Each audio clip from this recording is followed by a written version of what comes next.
ఆయన వచ్చారు. ప్లీజ్ అండి ఒక్కసారి కలిసేసి వెళ్తాను. చెప్తే నీకు కదమ్మా, వెళ్ళు, వెళ్ళమ్మా.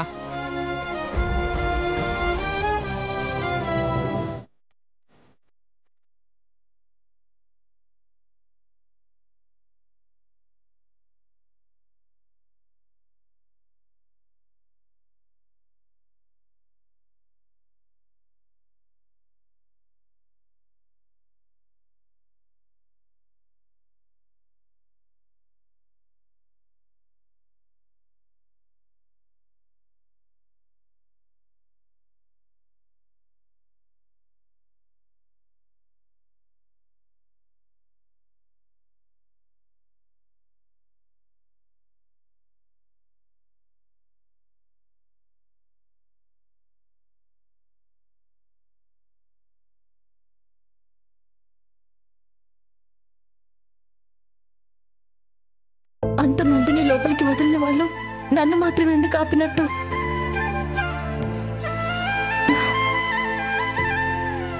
అర్థమైంది. కట్టుబొట్టులో తేడా. ఇంత కాస్ట్లీ సారీ కట్టుకున్న నేను ఖచ్చితంగా బట్టలు తీసుకోవడానికి రాలేదని అర్థమైంది. అందుకనే ఆపేశారు. ఎలాగైనా లోపలికి వెళ్ళాలి, ఆయన కంట పడాలి. ఎలా?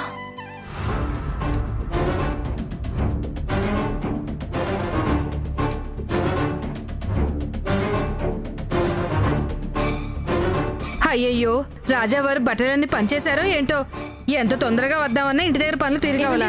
ఉండవమ్మా, ఇప్పటికే ఆలస్యం అయిపోయింది. అవతల బట్టలు ఉన్నాయో లేదోనని నేను కంగారు పడుతుంటే. అయ్యయ్యో అమ్మమ్మ, ఒక్క నిమిషం. మీకు కావాల్సింది బట్టలే కదా, అందుకన్నా మంచి బట్టలు నేను ఇస్తాను. నాకు చిన్న సాయం చేయండి అమ్మా. ఏంటి, నువ్వు మంచి బట్టలు ఇస్తావా? ఏం చేయాలేంటి? మీ పాత చీర ఏదైనా ఉంటే నాకు ఇస్తారు. ఏంటి, నా పాత చీర కావాలా? మంచి ఖరీదైన చీరే కట్టుకున్నావు కదమ్మా, పాత చీర అడుగుతావేంటి?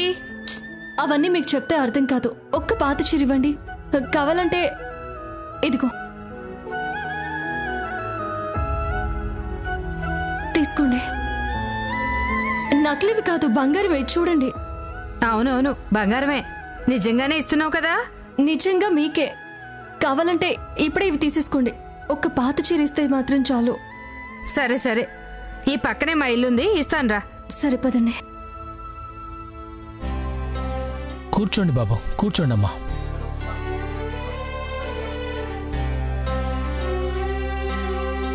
ఓం శ్రీమన్మహాగణాధిపతే నమః. ఓం గణానాం త్వా గణపతిం హవామహే కవిం కవీనా ఉపమశ్రోస్తవం జ్యేష్ఠరాజం బ్రహ్మణాం బ్రహ్మణస్పదాన శృణ్వన్నోతిభిः సేదసాదనం. గురుర్బ్రహ్మ గురుర్విష్ణుః గురుదేవో మహేశ్వరः గురుర్సాక్షాత్ పరబ్రహ్మ తస్మై శ్రీ గురవే నమః. అమ్మా, కుంకుమ పెట్టుకోండి. ఓం ధ్యాయేత్ పద్మాసనస్థాం వికసవదనాం పద్మపత్రాయతాక్షీం హేమాభాం పీతవస్త్రాం కరకలితలసద్దేమ పద్మాం వరాంగీం. అక్షింతలు తీసుకోండి. ఓం లక్ష్మీం క్షీరసముద్రరాజతనయాం శ్రీరంగధామేశ్వరీం దాసీభూత సమస్తదేవనితాం లోకైకదీపాంకురాం శ్రీమన్మందకటాక్షలబ్ధవిభోద్ బ్రహ్మేంద్ర గంగాధరాం త్వాం త్రైలోక్యకుటుంబినీం సరస్యాం వందే ముకుందప్రియాం. ఓం లక్ష్మీదేవతాభ్యో నమః. ఓం ఆపదామపహర్తారం దాతారం సర్వసంపదాం. అమ్మవారికి పూలేసి దండం పెట్టుకోండి అమ్మా. లోకాభిరామం శ్రీరామం భూయో భూయో నమామ్యహం. హిరణ్యవర్ణాం హరణీం సువర్ణరజతస్రజాం చంద్రాం హిరణ్మయీం లక్ష్మీం జాతవేదో మమావహ తాం మ ఆవహ జాతవేదో లక్ష్మీం అనుపగామినీం యస్యాం హిరణ్యం విందేయం గామశ్వం పురుషానహం అశ్వపూర్వాం రథమధ్యాం హస్తినాదప్రబోధినీం.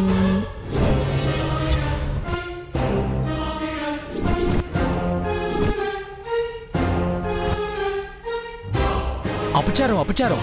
పూజకు పనికిరాని ఈ పిచ్చి పూలను ఎవరు కలిపారు?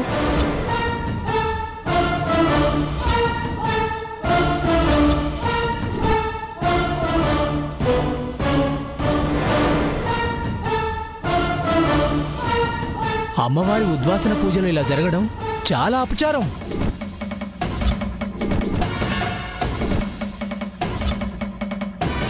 ఇది ఇంటికి మంచిది కాదు. అమ్మవారు క్షమించరు.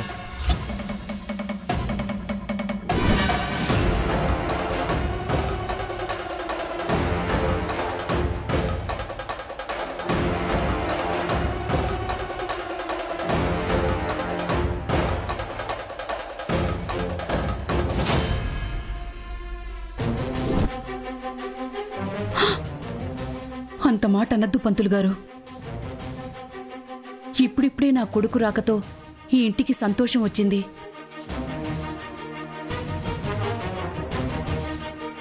ఇలాంటి అపచారాలతో అవి దూరం కాకూడదు.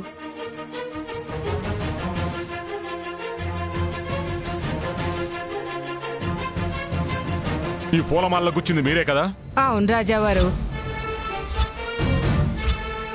మరి ఈ పవిత్రమైన అమ్మవారి పూజ కోసం కూర్చున్న ఈ మాలలోకి ఈ పిచ్చి పూలు ఎలా వచ్చాయి? అమ్మ తోడు, నాకేమీ తెలియదు రాజావారు. నేను మంచి పూలనే తీసుకొచ్చాను. ఒంట్లోకి విషం ఎలా వచ్చింది? నా అన్నంలో ఇసుమ ఎవరు కలుపుతారు? నేను 3 పూట్ల అన్నం ఈయనే తింటున్నాను కదేటి. ఇక్కడ తింటున్నావా? అవునయ్యోరు.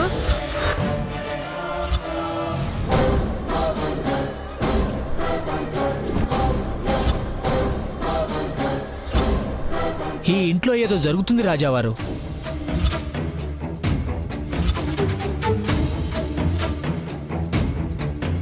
ఇక్కడే పనిచేస్తూ 3 పూటల ఇక్కడే భోంచేసే పని మనిషి మీద విషప్రయోగం జరిగింది.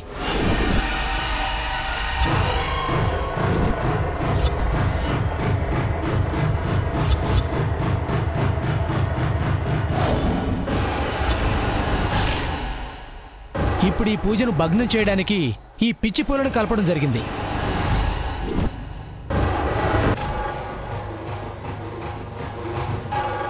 చెడు దిష్టి మీ మీద పడింది.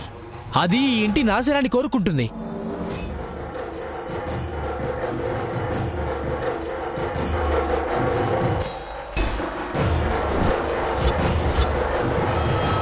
ఈ పంతులు సామాన్యుల్లా లేడే. జరిగింది జరగబోయేది మొత్తం చెప్పేస్తున్నాడు. కానీ వీళ్ళ దురదృష్టం ఏంటంటే అది నేనే అని చెప్పగలిగే శక్తి సామర్థ్యాలు ఈ పంతులకి లేవు. నేనెలాగో బయటపడను. మా మీద ఎవరికి చెడు దృష్టి ఉంటుంది పంతులు గారు? మేము ఎవరికి అన్యాయం చేసావని? ప్రతి ఒక్కరి మేలు కోరుకునే వాళ్ళమే కదా.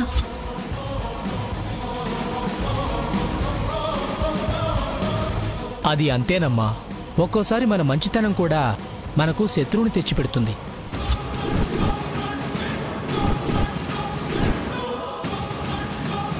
అంటే మళ్ళీ ఏమైనా ఆపదలు రాబోతున్నాయా?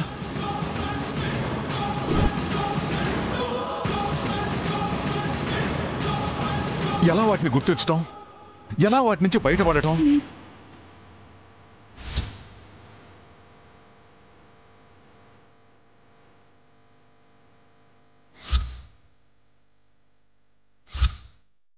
ఏంటి ఎక్కడైనా చూసారా?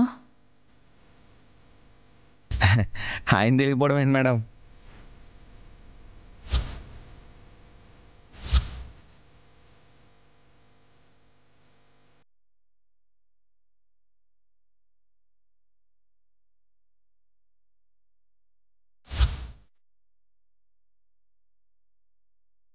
చెడు మీద గెలిచే మంచికి ప్రతిరూపం ఆ తల్లి.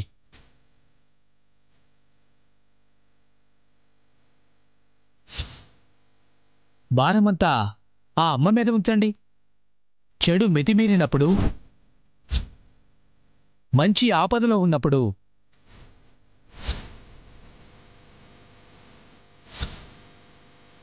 ఏదో ఒక రూపంలో వచ్చి ఆదుకోవడం ఆ అమ్మకు అలవాటే.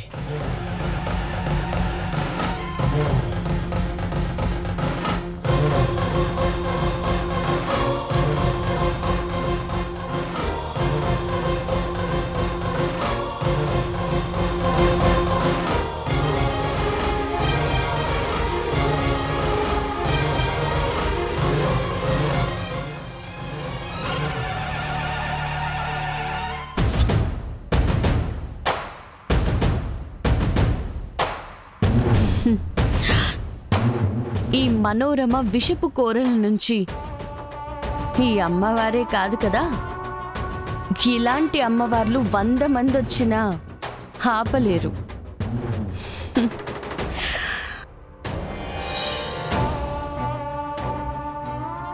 రాజావారికి జై! రాజావారికి జై! అలా మనుషులందరూ ఒక్కసారిగా మీద పడిపోతే ఎలా? లైన్లో నిలబడండి. నిజమా? వెళ్ళండి వెళ్ళండి. నాకంతా అయోమయంగా ఉందమ్మా. నాకు బంగారం దిద్దులిచ్చి పాత చీర లాక్కున్నావంటే నాకేమీ అర్థం కావట్లేదు. ఇక్కడ నా జీవితమే ఉంది, అది బంగారం కన్నా ఎక్కువ. చెప్పినా నీకు అర్థం కాదని చెప్పాను కదా, వెళ్దాం పదా. చెవిదిద్దులు ఇచ్చావు కదా, ఇంకా ఆ బట్టలెందుకు? ఇవి పెట్టుకున్న పెనుమిటికి చూపిస్తాను, నువ్వు వెళ్ళు. సరే.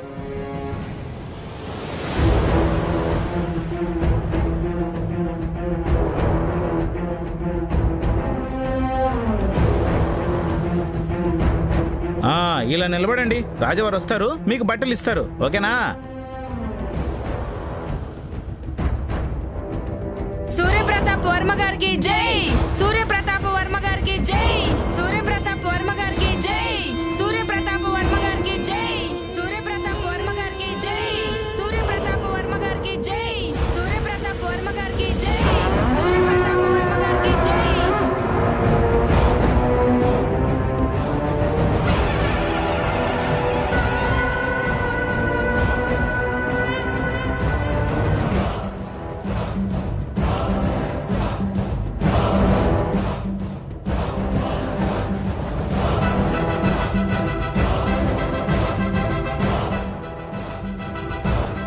అదిగో వస్తున్నాడు మీ సూర్యప్రతాప్ వర్మ.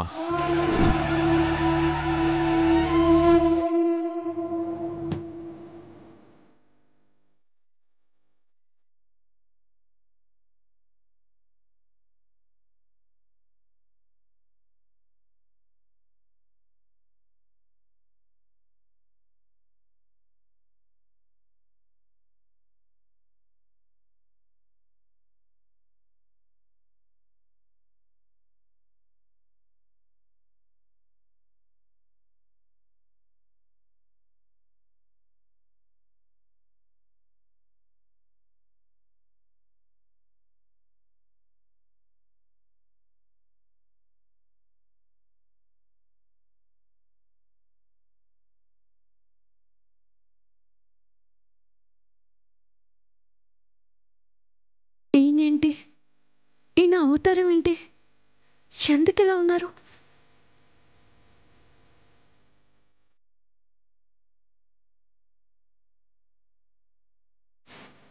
సూర్య, అందరికీ బట్టలు పంచు.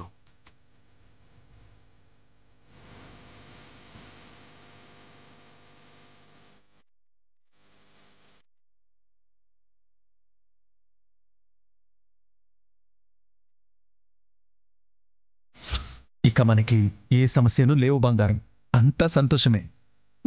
మిమ్మల్ని ఇలా చూస్తుంటే చాలా సంతోషంగా ఉందండి. చివరికి వారొక తీరు, చివరికి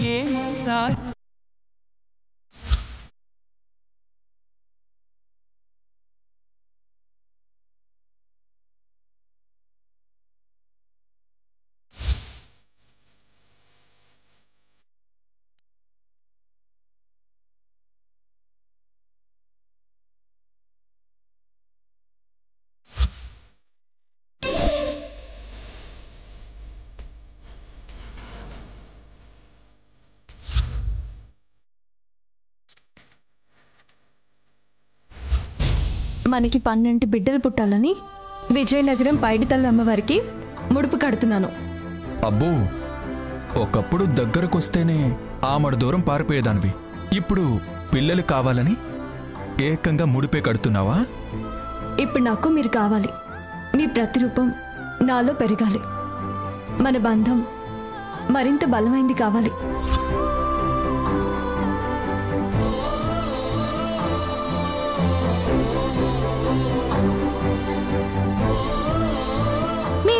ఇన్నాళ్ళు చీకట్లోనే బతికాం బాబు గారు, మళ్ళీ మా జీవితాల్లోకి వెలుగొచ్చింది. సూర్యప్రతాప్ వర్మ గారికి జై! సూర్యప్రతాప్ వర్మ గారికి జై! జై! సూర్యప్రతాప్ వర్మ గారికి జై! సూర్యప్రతాప్ వర్మ గారికి జై! సూర్యప్రతాప్ వర్మ గారికి జై!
తీసుకోమ్మా.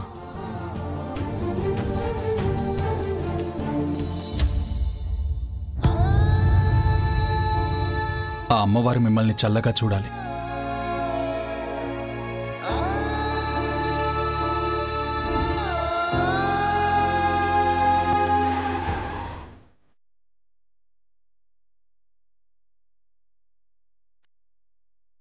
ఇదేంటి, ఈయన నన్ను చూసి కూడా గుర్తుపట్టడం లేదు. పైగా ఎవరో పరేవాళ్ళు చెప్పినట్టు నేనెవరో తెలియనట్టుగా మాట్లాడుతున్నారేంటి? తెలిసి తెలియనట్టు మాట్లాడుతున్నారా? లేకపోతే నిజంగానే ఈయన నా భర్త కాదా? ఛాన్సే లేదు. ఆయన ఈయనే నా భర్తని నేను గుర్తుపట్టలేనా?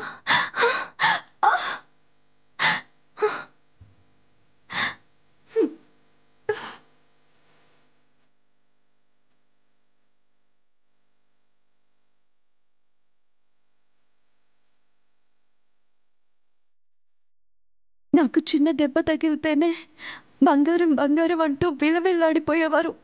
ఇప్పుడు నేను కింద పడిపోయినా ఏమాత్రం చెల్లించడం లేదు. ఏమైంది నాకు?